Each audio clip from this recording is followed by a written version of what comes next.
We often find out that people actually don't have much healthy foods in their home. In most cases, people thought they had healthy foods, but found out after looking into it more that no, they don't. Could this be you? Welcome to the Wellness Champion Podcast, sponsored by Healthy Transformation Nation. We believe that your health and wellness is determined by your own self-care more than anything else. Join us for each episode when we discover and uncover the keys to self-care in today's complex culture. We enjoy helping others discover the best ways to be well. We'll be visiting the basics for self-care and ongoing wellness that enables you to not only survive, but to thrive. Wellness Champion Podcast. So let's start by talking about what is healthy food. I mean, we learn from various sources about nutrition and what foods to eat. So who do you trust? So we'll start with the dictionary definition. Okay. All right. And we're going to break it down into health and food. So Okay. the dictionary definition of health is the state a person's physical or mental condition being free from illness or injury. Wow. Food is substance consisting essentially of protein, carbohydrate, fat, and other nutrients used in the body of an organism to sustain growth and vital processes and to furnish energy. Right. So those are the dictionary definitions of health and food. So you put that together, you get what we should be thinking of as healthy food. So I just want to make it very simple. Break it down into, simplify it. The actual healthy food is all natural, nutrient-dense whole food, such as what's grown, gathered, or hunted. That's the simple, basic definition of healthy food. Yeah. All natural, nutrient-dense whole food, such as what's grown, gathered, or hunted. Yeah, when you look at what the definition of health is and then the definition of food, it's a lot of times I'm not seeing those they're not. I don't see that very often together, if you know what I mean. Even though we talk about health food or healthy food, it's what those definitions are as to what health is. Just alone, with just illness or injury, not having illness or injury, and I think of like how many people I know that have injury or illness, and so they're not healthy. And then when you're talking about the food part of it and what food is, and how I personally look at that and think to myself, is that something that I've done in my life? And I can actually say, no, that's not something that I've done a lot in my life, looking at it from that perspective, because I grew up with, my parents giving me the food that they thought was good for me. And come to find out that's just not true. I was given milk as an infant, formula, milk, that kind of stuff. And they had to actually give me medication just so I could ingest it because I was extremely allergic to it. So even though my parents thought that they were doing something right because this is what they were taught and this is what they had learned, that wasn't the case for me. What they were giving me was actually harming me. It was creating a lot of illness in my body and harm in my body. And you wouldn't think that milk for a baby, that's kind of normal, but it isn't actually normal when it's coming from a cow. It's normal for a baby cow. Right. It's when it's coming from your mother, biologically, that's a whole different type of milk that we're talking about, but this was from a cow. Yeah. So just to be clear, it was cow's milk, not mother's milk. So, exactly.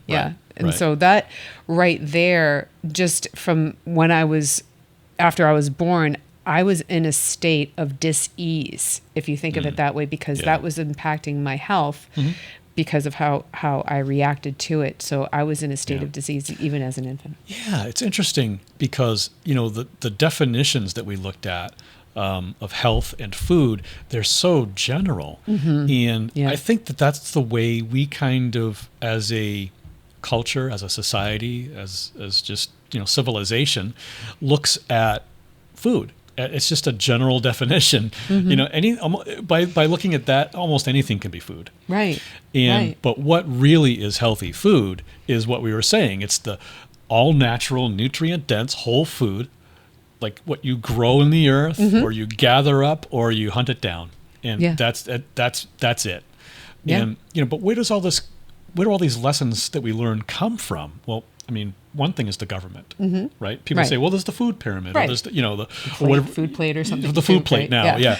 And so, and people, and that's what's taught in public schools too. Absolutely. That there's this certain things that you must have in your diet to remain healthy. But where does that food advice come from within the government? Where does it come from? Who contributes to this advice and why? Well, we know that there are government lobbyists Correct. who work for the food industry, who lobby to have their particular thing included in that government advice. Right. And I think that those lobbying efforts, I know that those lobbying efforts are far-reaching and have huge monetary consequences for a lot of people. Right. And so, I don't want to get into like conspiracy theories and things like that, but this is sort of like almost like a conspiracy, where the food producing industries are really affecting the government advice that's being given to the people. That's correct. And so you really have to examine and understand what it is that they're saying and where they get their information from if you're going to take the government advice on food and what's nutritious for you in the food pyramid or the food plate or whatever tomorrow's thing is going to be that they're advising. Right. And also keep in mind that the government is simply trying to accomplish something for the whole populace, something that everyone in a general way can follow. Right.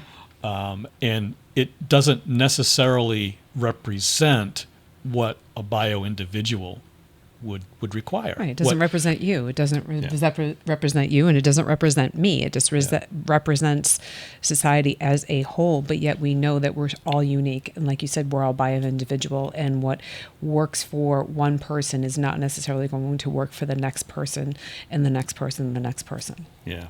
Yeah. And, the government's not the only place, obviously, that we learn our food Habits from, or our nutritional information. Choices, it's not the only place, we learn from, like you were saying, from our parents. And then again, you have to kind of think about and consider where they learned, where they got their information from. Where did that come from? I mean, was it passed down from years and years, or was it learned from the government, or was it learned in school, or how did they come up with that? Yeah. I mean, I think like a lot of traditions are family, from your family. And my family has the two stronger sides are Irish and Italian. And so the stimulus with just those two, Italian and the Irish, it's a lot of relationships and building time is around food. It's around that. And the things that were taught were what my parents, my grandparents, and so on. And so some things I know come from Italy, and I know some things come from Ireland. Definitely things that were in my family, heritage, right? But even in that, there are certain, you would think, well, then why am I not following the lineage of my ancestors and what they ate? Well, for one, the food is not the same as it was when my great grandparents were around. Excellent point. That's one right there. The food is just different. And let's just break for a second and examine that for a minute. Sure. We know that, take anything, for example, carrots. Carrots that were grown in the earth 100 years ago had much more nutrient qualities to it. The nutrient density was far greater than a carrot grown in today's earth. Yeah, the soil and we know was this. different. So go ahead. Yeah, the soil was different than it is now. Yeah, so, soil depletion. Absolutely. So you're talking about the food that they had then was very different than it is now. So that's one thing. The other thing is that even though I am from both of my parents, it doesn't mean that I am not my own person. So even though we have, that tradition of like your parents and you come from your parents, all that stuff in the lineage, the way that I eat, my parents actually didn't eat the way that I eat. And I had to make a decision to come up with this on my own. But getting back to the tradition piece of it, I grew up with these strong traditions of family gathering together and having big meals together and consuming a lot of protein and, carbohydrates and vegetables and fats. That seems very well rounded. However, the sizes and the proportions were immense. So what you would need for your body, I was getting probably 5 times the amount. Sure. So you're talking about, and that's part of the conditioning and the traditions is you eat, you keep eating, you eat a lot of food in the family gatherings. That's what a lot of the stigma is around. So I learned that you eat a lot of food. That was just what one of the teachings that I got from that is that you eat a lot of food, you eat a lot of high volume.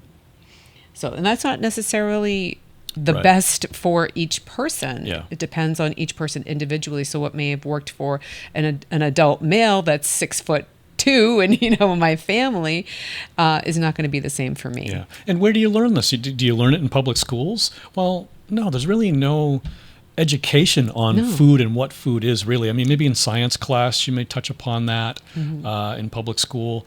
But unless you attend university, right, and you study specifically courses and information about nutrition and the specific effects of food on the human body, and you dedicate, a lot of study to that, yes, you're not going to really understand it completely, right, and you won't have the big picture. But yet, we do know that it. As we said at the top of this, it's really simple. It's just the all-natural food that's whole food that's either grown in the earth, gathered from the trees or the bushes, or hunted down. It's really simple. It is. And then you have to decide, well, which of these are best for your bio-individual needs. Right. At the time, because your needs also change over time too. Absolutely. So, yeah. And that's the thing I love about it is that we do change, we do evolve, and we do grow into different things. So something that I may have liked, a year ago, I'm not even having any longer. Yeah. It's just choice of evolution and change. Yeah, but I know that you focus and I focus on consuming foods in their natural, unprocessed state. Absolutely, yeah. That was the big shift is going from a lot of processed foods that I used to have, and they would have a lot of additives, sweeteners and things like that, to going to just having fruits, vegetables, and high quality proteins, and getting away from a lot of that processed stuff, a lot of all the grains and things like that. It really has made a huge difference in the way that my body responds to food now, even how I can actually taste things differently because I've shifted even spices in my diet and shifting those spices. I'm actually able to taste foods even better now than I could before. And you would think that, well, wait a minute, how is that possible? And it is, because the more that you're shifting and changing into that more natural state of being and eating, your taste buds do change and they do evolve. And the food now, for me, tastes even from a year ago, tastes amazing. Interesting how your taste does change, and that's also true by design for humans, seasonally as well. Absolutely. In the fall season, our tastes will be more towards sweetness, because in nature we are designed to seek out high foods that are high content of sugar in the fall, because we need to bulk up for the what will be the lean winter months ahead. Right. And then in the spring, when by nature that naturally high sugar type foods won't be available anymore, because they're past their season, then you have the type of food that comes into season is more of the vegetables, the greens, especially the real greens. Yep, the greens, love the greens. Which is lower in sugar content and higher in other types of nutrients. So, Yeah. I mean, all you really need to do is just pay attention to nature, and you'll find out pretty quickly Yeah. the way that Yeah. how we need. And I mean, we're really blessed that we live in the United States, where we do have an abundance of food year round. We do have it available to us year round, but I know that we do go into different seasons, even though we do have it year round, all of this abundance, because we want to go with the natural rhythm and flow of our bodies. Yeah, and that's one of the unfortunate parts of that whole scenario, is that one thing that is very seasonal in nature, but it's abundant year round in our civilization, is sugar. Mm-hmm. And so that's the one thing. If I had to pinpoint any one thing, I would say that's the most important thing right there is the sugar. There is so much sugar available. Mm-hmm. I agree, and it's added to foods constantly. I mean, things that just don't need sugar, they're put in there. They're actually put in there, and it's unfortunate because you think you're getting a product that is what it says on the label, but when you flip it over and you look at the nutritional information and then the actual ingredients, and be careful when you're looking at those ingredients. We talked about this before, as far as things can be bold and it brings your attention to the bold, but then you miss the other print that actually gives you a lot of the details of the ingredients. This stuff is it's almost kind of heartbreaking for me in a way, because I just want to get almond butter, and I just want almond butter. I don't want everything else that you could possibly add to it. I just want almond butter, plain and simple. And But when you look at the label, you find that it has other things in it. Yes, it can have extra oils, it can have extra sugar in it, and I'm like, why is it there? Because almond butter on its own is actually naturally sweet. Yeah. I remember very good. I remember when you were having a cup of back when you used to drink coffee, which you don't any longer, but back when you did drink coffee, you had gotten a cup of coffee from Dunkin' Donuts, and the ingredients it had soy in it. Oh yeah, I think And it was the why? Why you put soy? Why do they need to put in a soy? coffee It's mix? a filler, basically. Yeah. It's a filler to stretch it out so that they can make more money. Right. That's basically what it was for. It did nothing for the taste. It did nothing Right. for anything else, the color or anything else to do with the product, but simply that it was a filler that they could use to stretch their product out Yeah, more. it's amazing. Yeah. Yep. So all these things that we're touching upon today are really the things that we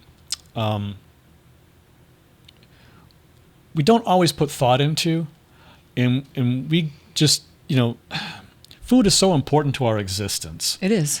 but we put no thought into it and go on in life eating one thing after another. Right. And that's kind of like the way that we were designed. I mean, in nature, like, let's pretend for a moment that there is no civilization and we're just walking around and hunting and gathering, right? We would hunt, we would gather up and eat whatever we could find. Right. And exactly. that's kind of the way it is now with factory produced food. It's in the supermarket. You're just gathering up what you can find and you eat it. Right. And that's in our nature. That's what we're designed to do.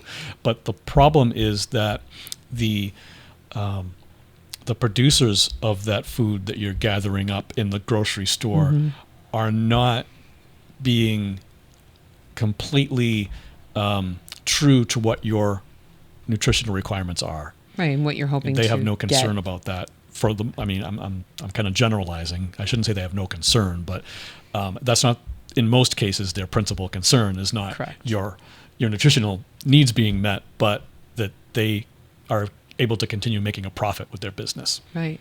I mean, and that's really and I think if we look at the food industry as a business instead of looking at it as something like a personal supply and stuff like that, we look at the foods and we take the time to invest in educating ourselves as to what the labels are, what they mean, and even we've talked about the names of sugar and things like that. Yeah. That's where we regain our power and we take back that power, and we're not in a place of not knowing. We actually are in the place of knowing and saying, well, do I want this for my body? Because before, in nature, we didn't have to have mindful eating. We would just eat, and we would eat until we were full, and then we would move on. But now, in this way that society is, with all the industrialization and the processing and the way that food is presented, we absolutely need to be mindful about it if we care about our wellness, which I know everybody cares about their wellness because it's a natural, innate desire is to care about your body and your wellness. So that's the part that really is kind of heartbreaking for me. Yeah, but I really do feel empowered with the knowledge of knowing about how whole natural foods are providing me with the nutrients that I need and nothing that I don't need and nothing that's going to harm me. Absolutely. And when I do feel empowered, when I'm in the grocery store and I'm traveling around primarily the outer parameter of the store, and I don't normally venture into the middle aisles because that's where the packaged foods are, the stuff that has all the processed foods and all the additives. When I'm just buying the whole foods, like whole nuts and whole vegetables and fruits and lean, good quality protein, and I bring it home, and I do feel empowered. Well, that's because you have the knowledge. Yeah. If you didn't have the knowledge, you would just be buying what you would have been taught to buy over the years, or what you think is okay and good. And that's the reason why we teach what we teach now, is about labels and ingredients and how to read them and be aware of them. That's why we teach what we teach, because before we had that knowledge and that awareness, we were doing the same thing. The same thing. Right. I was on that roller coaster. Well, it was kind of like I was going to say a treadmill, sort of, like just the hamster wheel. And I just was part of a larger thing, part of a larger culture that was just doing what we were just talking about, just going and eating what we found, Yep. And but unfortunately today you have to be careful about eating what you find, because what you find, you have to really examine it. And pay attention to the labels, and reading the ingredients on the labels is the single most important thing that I do in the grocery store. Yes, exactly. If I'm going to buy anything packaged, I always, every time look at the ingredients on the label. You'll see me standing in the aisle. Yep, me too. Reading, Because it does happen that there are certain things that are packaged, that like meats and things like that. But even with meat, even meats. All right, let's use bacon. Yes. All right. Every once in a while, we get some bacon. Yes. But I challenge anyone to go into a grocery store in America and pick up a package of bacon and find one that doesn't have sugar in it. Mm-hmm. Why would they add sugar to bacon? I'll tell you why. It's because sugar is highly addictive. Makes it it's something that you seek out by nature, is sugar, like what I was talking about before, seasonally. Correct. Right. And so it's like the magic additive for food processors to add sugar in there, because that's going to make it more appealing to you. Yeah, and we have to actually go to one store that we know that they don't put it in the bacon. Yeah, we can plug them too. It's a Wegmans in the Northeast. You'll find Wegmans. Yes. They have uncured bacon with no sugar added. And it's real, and the taste is very different, because I've even had family members come over when we've made that for them, and they're like, "Wow, this is really good." I'm like, "Ding, no sugar, no nitrates, none of the stuff. Just it's in its form." And it was amazing to see that they enjoyed it so much more than they normally did. It was so different that it caught their attention, and they were able to mindfully enjoy and understand that what you're taking in is actually okay for your body, instead of having all those additives and sugars. Yep. Yep. And also keep in mind too that bacon is one of those proteins that it's not really high up on the quality list, and so we sort of limited that. Every once in a while. Yeah, exactly. But When you're feeling like you need some ideas, advice, and support for your next meal, join us over at htnforyou.com. That's our private online community for connection and conversation around all things wellness and self-care. We're looking forward to seeing you there.